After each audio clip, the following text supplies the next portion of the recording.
Decoding Rumi's Masnavi by Pirjan. Story of Sultan Mahmúd and the Hindu boy. In mysticism, nothing is learned, but what has been learned is forgotten. Mystics believe the human is a great creature and has a unique wealth being lost over time. This wealth cannot be obtained by intellectual means. In mysticism, we propose ways to achieve greatness within ourselves. Unlike philosophy or physics, it is quite new to our minds and is rejected by it. But as time goes on, one realizes that it is some kind of personal reception.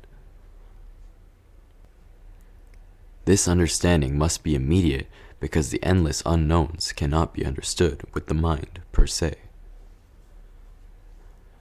Maybe a few thousand years ago, only swordplay and fighting mattered, and math was not understandable to humans.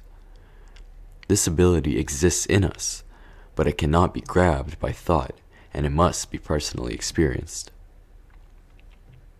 Our sessions are really about expressing the enormous power that exists within us, and our goal is to understand that ability. Mystics attain this ability through inward knowledge. Pharaoh and Moses are both within us, and also Egypt is a land within us. As we go through the mental phase, we lose consciousness. The mystics claim that they have attained eternal happiness, not through philosophy and reason, but through mysticism. Many philosophers have committed suicide in history, but no mystic has ever committed suicide. Mysticism is a place where every person has to take steps personally. The lessons of mysticism deal with taking steps into the field of self-knowledge. Story of Sultan Mahmúd and the Hindu boy. He, God have mercy upon him, has told it. He has strung together the tale of King Mahmúd, theGhází. How, amongst the booty of his campaign in India, there was a boy who was brought into the presence of that sovereign. Afterwards he made him his vicegerent and seated him on the throne and gave him preferment above the rest of the army and called him son. Seek the length and breadth and all particulars of the story in the discourse of that prince of the faith. In short, the lad was seated on his throne of gold beside the king emperor. He wept and shed tears in burning grief. The king said to him, O thou whose day fortune is triumphant, wherefore shouldst thou weep? Has thy fortune become disagreeable to thee? Thou art above kings. Thou art the familiar companion of the emperor. Thou art seated on this throne, while the viziers and soldiers are ranged in file before thy throne, like the stars and the moon. The boy said, The cause of my weeping bitterly is that in yonder city and country my mother was always threatening me with thee, saying, May I see you in the hands of the lion, Mahmud. Then my father would wrangle with my mother and say in reply, What wrath and torment is this that you would inflict on him?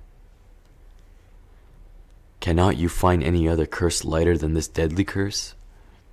You are very pitiless and exceedingly hard-hearted, for you are virtually killing him with 100 swords. I used to be dismayed by the talk of both. A terror and pain would come into my heart. Oh, wonderful! What a hellish person Mahmud must be, since he has become proverbial of woe and anguish. I used to tremble in fear of thee, being ignorant of thy gracious treatment and high regard. Where is my mother, that she might see me now seated on the throne, O King of the world? Here, the story is over and goes on offering some ethical notes. In Sultan Mahmúd and the Hindu boy, parents can be considered as the external environment, especially mother who forms our identity in her womb. Human social identity is something that comes to them from parents and society. Sultan Mahmúd lies actually within us. In psychology and ancient mysticism, the conditioned mind is an important issue. Human beings are always frightened of what they are, hoping that someday they will change because our thoughts are false characters given to us. Based on community personality labels, we do behaviors that represent our value criteria. Family and community always keep us from getting rid of these labels, assuming them as the cause of poverty. Poverty here means getting rid of these labels. When such labels as nationality or wealth are removed, there is a lack of identity and poverty our society fears most. This threat to society is due to a lack of awareness of our inner poverty, and the human mind is thus judging what it does not know. Our mind does not know the Sultan Mahmúd and fears poverty. It is on the basis of this fear and unconsciousness that it decides and judges. Spiritual poverty is your Mahmúd. O man without affluence, your sensual nature is always making you afraid of it. If you come to know the mercifulness of this noble Mahmúd, you will cry joyously, "May the end be praised." In this story, poverty is the Sultan Mahmúd, and it is the loss of these labels that translate them into success. Society constantly threatens human beings not to enter the unknown. If one experiences this inner poverty, they will appreciate that and no longer be afraid of it. Poverty is your Mahmúd, O craven-hearted one. Do not listen to this mother, namely your misguiding nature. When you become a prey of poverty, you will certainly shed tears like the Hindu boy on the day of judgment. Although the body is like a mother in fostering the spirit, yet it is more inimical to you than 100 enemies. The body symbolizes the mind. Human beings need thinking for their lives and need to think for their needs, but this thinking sometimes might be their enemy, causing them to be lost. When your body falls ill, it makes you seek medicine, and if it grows strong, it makes you an outrageous devil. The human becomes very calm and soft when in need, but when the need is met, they will rebel. The conditional mind must flee from emptiness and reach a place where it considers itself powerful. Know that this iniquitous body is like a coat of mail. It serves neither for winter nor summer. There are many problems without thinking, but it should function as armor. The bad associate is good because of the patience which you must show in overcoming its desires, for the exercise of patience expands the heart with spiritual peace. Thinking is a bad companion for the human being, but it can be practiced for patience. Patience does not mean waiting. Patience means acceptance. The patience shown by the moon to the dark night keeps it illumined. The patience shown by the rose to the thorn keeps it fragrant. The moon is bright because it glows in the dark. Then it must cope with the darkness of the night and accept it. The flower is also beautiful because of the thorn. The patience shown by the milk betwixt the feces and the blood enables it to rear the camel foal till he has entered on his 3rd year. The patience shown by all the prophets to the unbelievers made them the elect of the God and lords of the planetary conjunction. The prophets have come to prophecy because of their patience. When you see anyone wearing goodly raiment, know that he has gained it by patience and work. Everyone has come to their great place with patience and acceptance. The failures are also due to the lack of patience. The shining moon requires a dark night and its acceptance. If you have seen anyone naked and destitute, that is a testimony of his lack of patience. Anyone who feels lonely and whose soul is full of anguish must have associated with an impostor. If we approach the thinking out of panic, we will not succeed. If he had shown patience and loyal friendship, he would have not suffered this affliction through being separated from him. If we wait patiently and do not resort to thinking out of fear, we will not regret it. He would have consorted with God as honey with milk, saying, I love not them that set. Assuredly, he would not have remained alone, even as a fire left on the road by caravaneers. But since from lack of patience he associated himself with others than God, in separation from him he became sorrowful and deprived of good.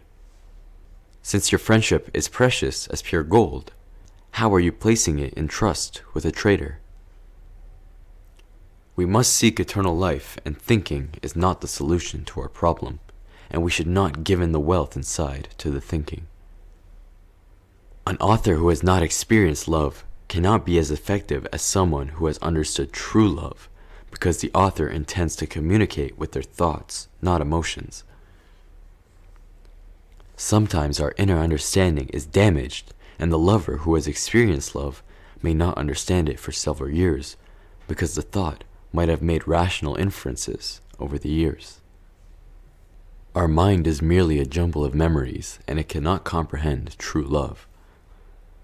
The mind that labels itself creates an identity for its owner and acts as an enemy to them.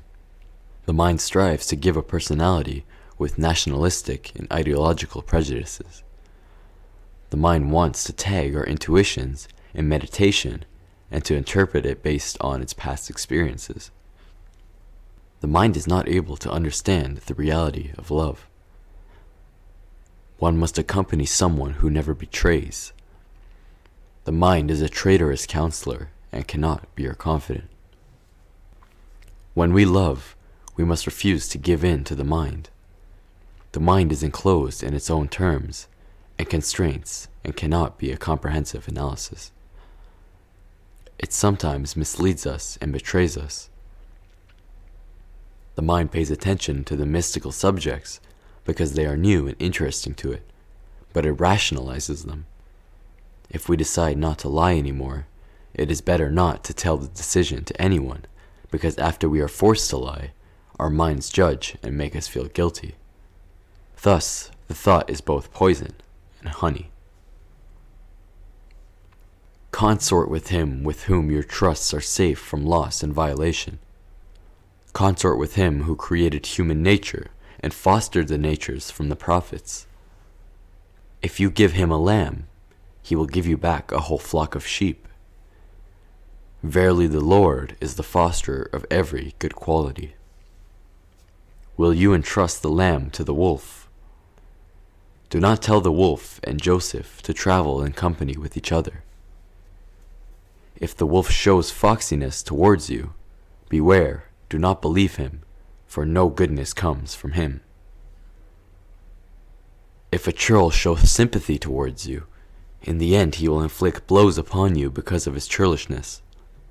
Il duo instrumenta habet e androgynous est, and borum affectus sine dubio apparet, penem oculis feminarum subtrahit ut sese irum sororum faciat, vulvum ne viri vidient manu obtegit ut sese degenere virorum faciat. Ignorance means impatience, and appealing to the thought is some kind of escape, because it is impatient and ignorant. The impatient and ignorant friend makes us vulnerable. For thought, the most important priority is survival and avoiding the unknown. The mind hears and chooses new ideas and puts them aside after a while. Religions and politics are also a kind of escape, so we can label ourselves and find an identity for ourselves. Dixit Deus, exegus cono, occulto cicerum, in naso aegis facimus. In order that our seers may not be entrapped by the artfulness of that ogler. The gist of the matter is that masculinity does not come from every male. Beware of the ignorant man if you are wise. Do not listen to the friendliness of the fair-spoken ignorant man, for it is like old poison. The thought is like a friend who only speaks well, but does not function well. According to King Mahmúd Shabastari, thought means the data accumulating and moving towards solving an unknown. It only knows past experiences, and it is not aware of new ones, for they are not of its past experiences. If one is deceived by the mind and considers it a solution, they will fail. Mysticism does not need to be understood and analyzed by the thought, and its awareness is immediate. The analysis of the mind causes habits to form, and the habits fade away, the very meaning. He says to you, O soul of thy mother, O light of my eye, but from those endearments only grief and sorrow are added to you. That mother says plainly to your father, my child has grown very thin because of going to school. If thou hast gotten him by another wife, thou wouldst not have treated him with such cruelty and unkindness.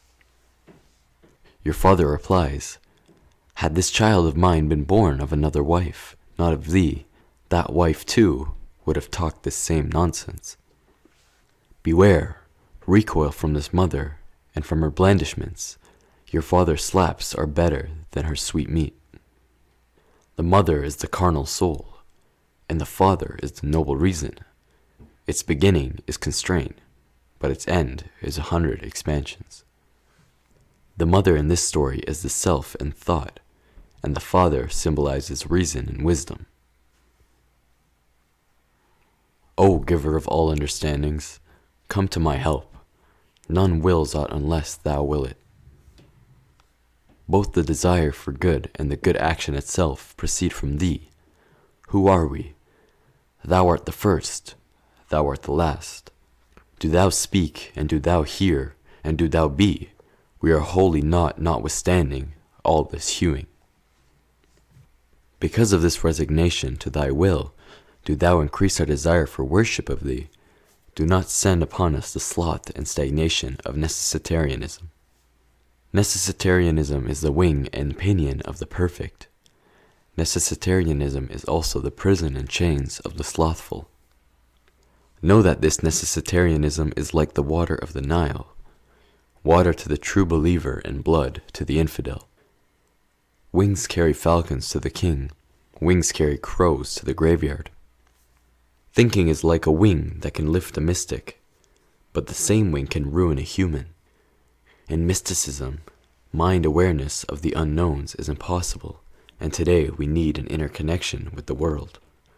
Our thinking is useful for external problems, but not for our internal ones. Now return to the description of non-existence, for it is like bezoar, though you think it is poison. Hark, O fellow servant, go and, like the Hindu boy, be not afraid of the Mahmud of non-existence. If we remove the mental labels as nationalism and ideologies, we will get rid of the fake identities belonging to the outside world. One must not fear. So, every moment of life will be fresh and refreshing. Be afraid of the existence in which you are now. That fantasy of yours is nothing, and you yourself are nothing. One nothing has fallen in love with another nothing. Has any knot ever waylaid and attacked any other knot? Labels are missing, and they do not exist actually. Fantasies and ideologies non-existence and have no reality, while the human heart, like the mirror, reflects everything clear. In this view, life is a moment-by-moment death and constant renewal. The external being is merely an emotion of no intrinsic value. When these fantasies have departed from before you, that which your understanding hath not conceived becomes clear to you. If fantasies are removed, we will get rid of the captivity and be aware of the good and evil. Thus, the conditionality of the mind is due to its labels, and escaping from one label to another does not give rise to cognition and awareness. Awareness realizes when we take steps and actions. Also, patience means acceptance and affirmation. The inner intuition should not be subverted into thinking because the latter is a traitor and not a confident. They should be kept away from the thought analysis. The human inner nature and intelligence of the mind were discussed in the story too.